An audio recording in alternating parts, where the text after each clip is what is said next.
3 नवंबर सूमर ॾींहुं राति जो 9 बजे ॾिसण न विसारजो असांजो प्रोग्राम संस्कार असांजा एपिसोड नंबर 3 असांजे फेसबुक ऐं यूट्यूब चैनल ते।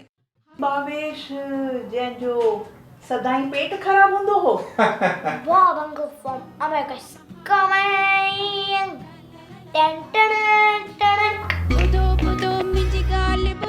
Indians are emotionally religious, I see.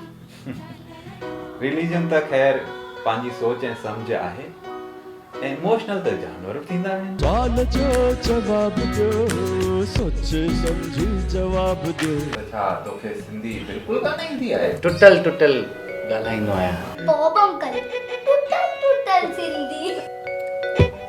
हिन पाड़ीअ में ऐं हुन पाड़ीअ में छा फ़र्क़ु आहे? What difference? मुंहिंजी ॻाल्हि जो जवाब ॾियो। When I'm like 60 साल जो थींदुमि, I want to have just 1 billion in my account. छा त प्लान आहे भावेश? लाइफ त तुंहिंजी आहे। Bob Uncle तव्हां बीमार आहियो? No, I just take it for my good health. Good health, then writing medicine. सवाल जो जवाब ॾियो, सोचे सम्झी जवाब ॾियो। I want to be an astronaut. तू हलंदे मूंसां गॾु America? I don't want to leave my papa and dadu. 3 सालनि जी सैलरी ॾे ऐं पंहिंजे पीउ खे जीआर। How would you be strong? Rakesh Sharma भी त इंडियन यूनिवर्सिटी मां पास थियो हो, हू करे सघे थो त मां बि। मुंहिंजी ॻाल्हि जो जवाब ॾियो। Change of taste like burger pizza order कंदा आहियूं, सुंदर लाल टैंगी पापड़। असां बचल मनी वेस्ट न कंदा आहियूं, रिसाइकल कंदा आहियूं। मुंहिंजी ॻाल्हि जो जवाब ॾियो। तॾहिं गुएरो ई हो, हाणे गुएरो ई आहे। खाधो त असांजो मस्त, शेयर मनी रॉक्स। हा हा हा हा हा हा हा ला ला ला ला ला ला ला ला हा हा हा हा हा हा हा ला ला ला ला ला ला ला ला।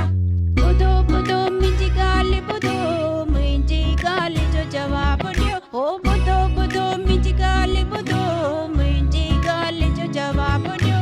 छा आहे गोगड़ो, छो कंदा आहियूं थदड़ी, चंड जो हणंदा आहियूं, छा थींदी आहे हटड़ी। सवाल जो जवाब ॾियो, सोचे सम्झी जवाब ॾियो।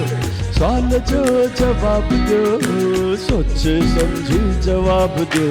मासत पुफी ॾेराणी मारोट केर आहिनि ही सभई, मासत पुफी ॾेराणी मारोट केर आहिनि ही सभई।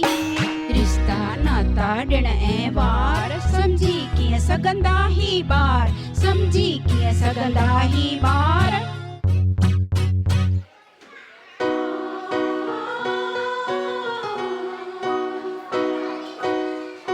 ॿारनि जो कोई ॾोह न आहे,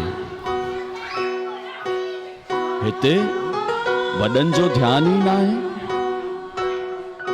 सिंधी संस्कृति भुलिजी वेंदा, सिंधी संस्कृति भुलिजी वेंदा, निशान सिंधियत जा मिटिजी वेंदा। सिंधी संस्कृति भुलिजी वेंदा, निशान सिंधियत जा मिटिजी वेंदा। बंदि थी वेंदा द्वार असांजा, सभ्यता ऐं संस्कार असांजा।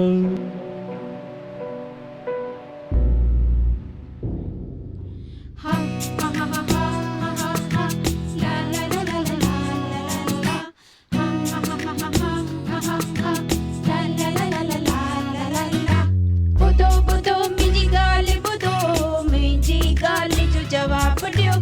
ॿुधो मुंहिंजी ॻाल्हि ॿुधो, मुंहिंजी ॻाल्हि जो जवाब ॾियो। शान मान ॾिण वार असांजा, सभ्यता ऐं संस्कार असांजा। शान मान ॾिण वार असांजा, सभ्यता ऐं संस्कार असांजा। सभ्यता संस्कार असांजा, सभ्यता संस्कार असांजा। ॿुधो ॿुधो ॿुधो ॿुधो ॿुधो ॿुधो